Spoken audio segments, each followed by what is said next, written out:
Bom dia, queridos alunos. Na última aula, nós falamos sobre a segunda lei de Newton e hoje vamos falar sobre uma força muito importante, que é o peso, de um corpo, e também sobre o processo de como a gente pode medir força, Como que a gente mede força. Então, tem aí uma figura absurdamente fora de escala, Mas vamos considerar aqui a nosso planeta Terra, uma pessoa aqui, e um objeto mais acima, E como a gente sabe, esse objeto vai cair, em direção ao centro da Terra.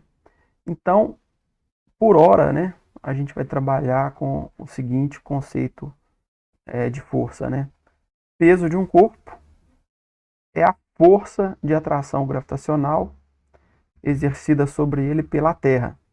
Então, a Terra exerce uma força sobre todos os objetos que têm massa, E que estão próximos à superfície da Terra. E essa força de atração que a Terra faz, que é a força responsável pela queda dos objetos, é o que a gente vai chamar de peso. Mais à frente, no nosso curso, a gente vai ver que existe uma lei geral de atração gravitacional. Quaisquer dois corpos que tenham massa, eles vão se atrair mutuamente, obedecendo uma força que vai obedecer a uma expressão matemática específica.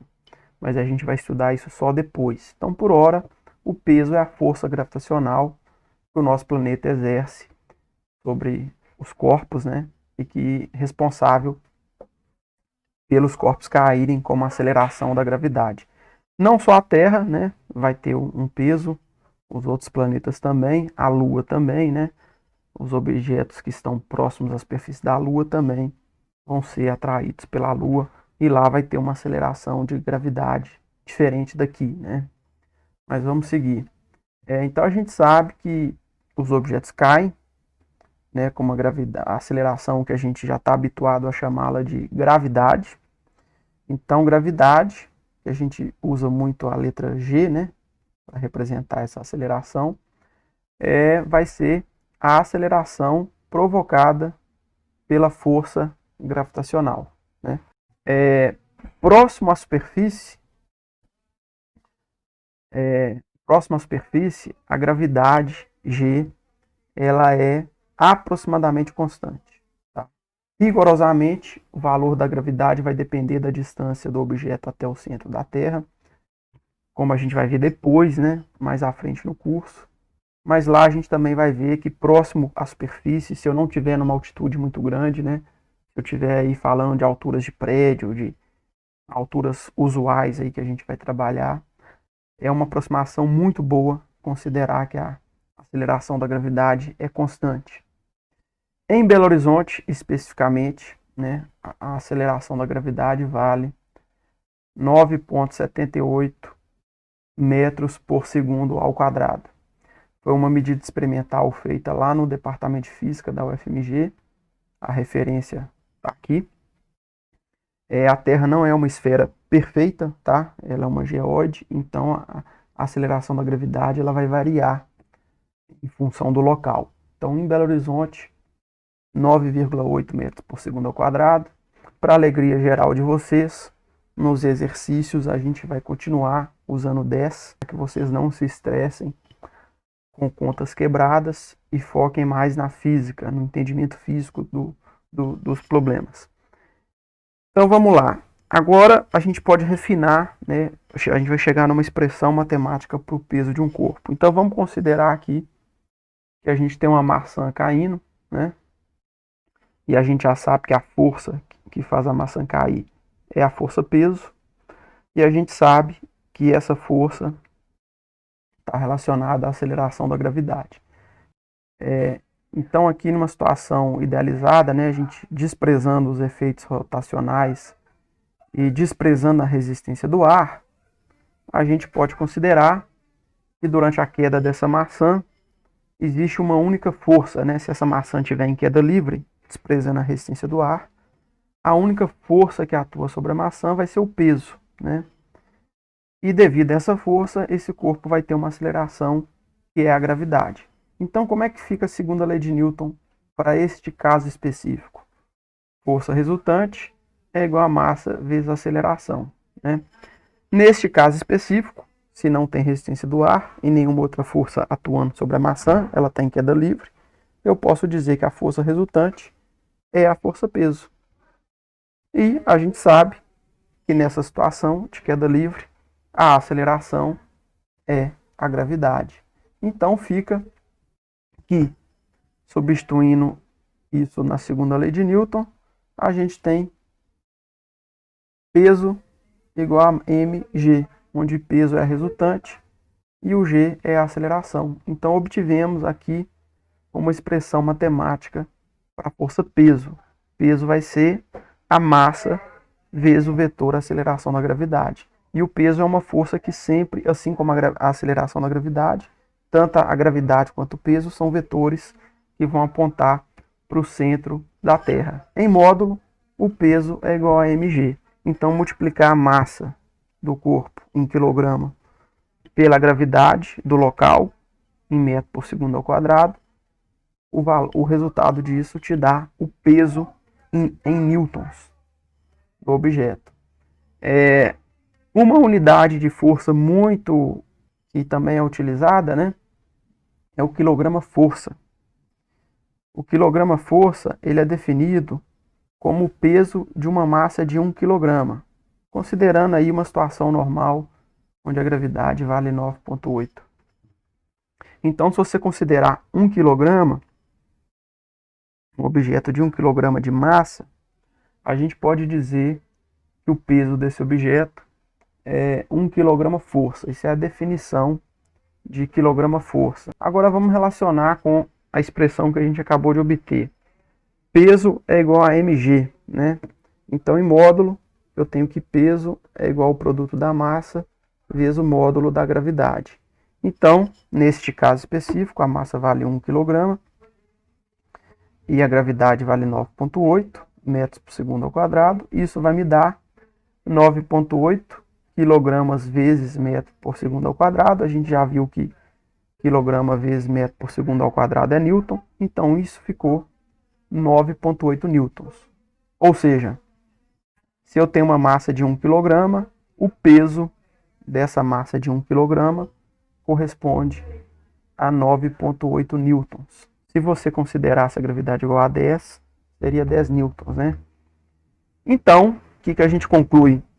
Se você considerar 1 kg força, que é a unidade de força, né, correspondente a um peso de 1 kg, equivale a 9,8 newtons. Então, para peso, às vezes vai ser muito comum também utilizar essa unidade quilograma-força, que não pertence ao Sistema Internacional de Unidades.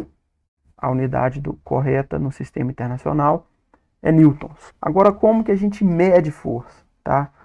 Se você pendurar uma massa aqui na extremidade de uma mola, você observa que essa mola vai se deformar. E aí, gente, quando essa mola se deformar, o que vai acontecer? Vai chegar um momento que esse peso que foi pendurado aqui na mola, ele vai estar em repouso, ele vai estar em equilíbrio. Então, se força resultante é igual a massa vezes a aceleração, quando esse bloco estiver em repouso, está parado, eu sei que a aceleração vale zero. Então, F igual a ma, se o A vale zero, a resultante é obrigada a ser zero. Bom, neste bloco aqui, que está parado, eu só tenho duas forças atuando sobre ele. Que é o peso, que é a terra puxando ele para baixo, e a mola, que puxa ele para cima. Então, nessa situação de equilíbrio, eu vou ter que a força da mola é igual ao peso.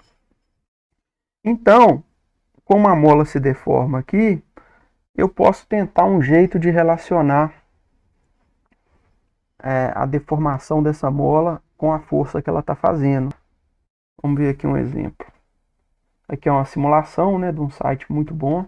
Quem quiser depois brincar com as próprias mãos, está aqui a referência. Você pode abrir essa simulação e brincar. Então vamos aqui para um laboratório virtual.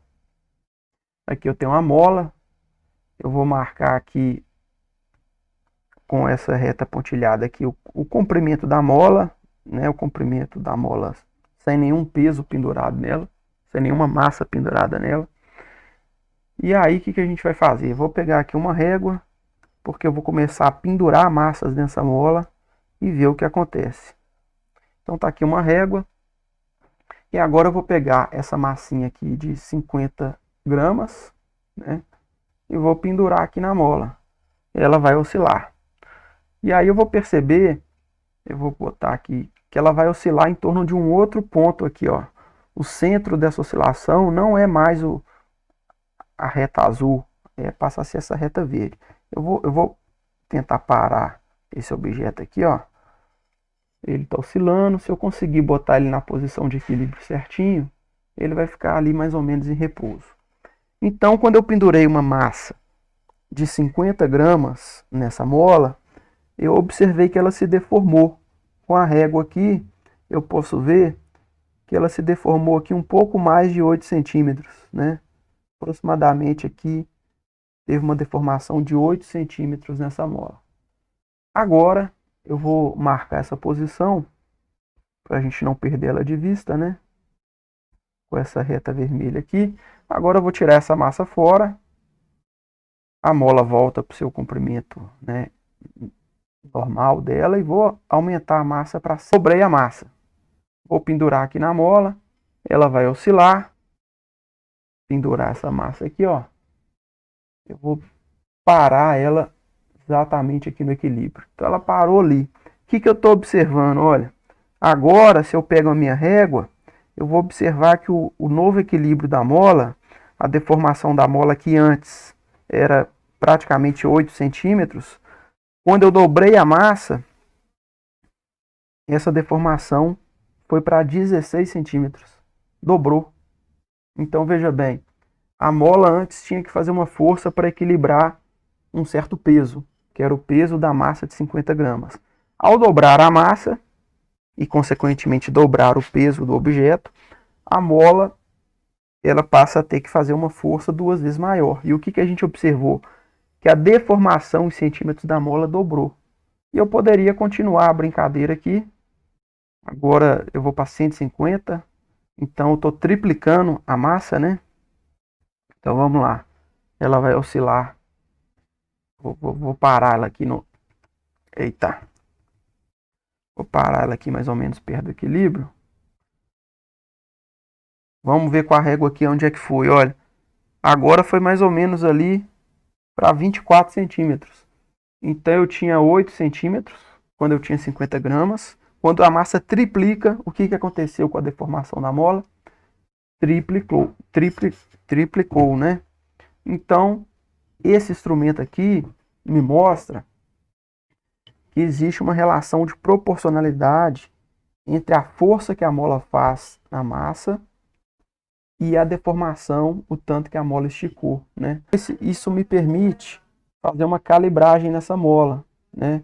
Então, o que a gente pode fazer? Voltando aqui.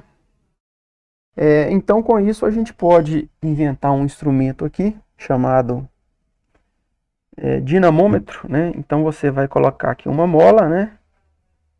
E aqui um ganchinho, onde você vai puxar as coisas ou pendurar alguma massa, né?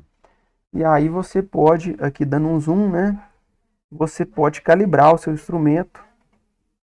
E aí você, à medida que você puxa e faz uma força ali, ou pendura uma massa, essa mola estica. E aí essa rodelinha vermelha aqui, ela vai parar aqui numa leitura que vai indicar a força, né? Então é claro que você já conhece as propriedades dessa mola, você já fez experimentos com ela, para você saber relacionar o quanto que ela deformou para 1 newton, quanto que ela deforma para 2 newtons. Então você já fez experimentos com ela, então você já veio aqui, já calibrou ela e criou esse instrumento. Vamos estabelecer uma lei aqui muito importante, que é a famosa lei de Hooke, né? O Hooke, através de experimentos, ele percebeu, né, que muitas molas, num certo regime, ele observou o seguinte, que a deformação sofrida por uma mola, então vamos imaginar aqui na figura, ó, imagina que sem força nenhuma a mola tem um comprimento natural que eu estou chamando de x0. E aí você puxa a mola. Você faz uma força e puxa a mola. Você vai sentir que a mola vai te tracionar a sua mão, né? Então vou chamar aqui essa deformação, o tanto que a mola esticou, de ΔX, né? Que seria o X final da mola menos o X inicial. Então ΔX vai ser o tanto que a mola deformou, né? Esticou. E aí o Hooke percebeu que existia uma proporcionalidade entre a força da mola e o tanto que ela esticou. Então ele estabeleceu isso através de uma equação, F igual a Kx. Por essa equação a gente observa que se o ΔX dobra, o que acontece com a força? Ela também dobra. Se o ΔX triplica, a força da mola também triplica. E o K? O K é simplesmente uma constante de proporcionalidade. Vai ser uma constante que vai ser específica para cada mola, né? Vai depender das propriedades elásticas da mola específica que você está usando. Então, K a gente chama de constante elástica da mola, e por uma análise dimensional aqui, a gente vê que se a força é medida em Newton, e se a deformação da mola for medida em metros, a gente observa que a unidade de constante da mola vai ter que ser Newton por metro, né? Passa o ΔX dividindo, você vê que a unidade do K tem que ser Newton dividido por metro. Isso no sistema internacional, né? A unidade de K em geral vai ser unidade de força dividido por unidade de comprimento.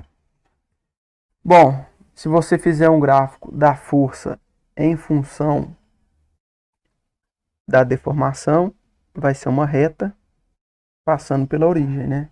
É assim que é um gráfico quando você tem duas coisas que são diretamente proporcionais.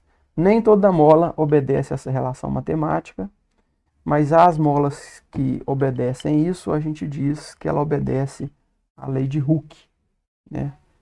E se você e mesmo quando uma mola obedece essa relação matemática, existe um regime de elasticidade onde ela funciona assim. Se você esticar demais uma mola, pode ser que ela perca essa propriedade, né?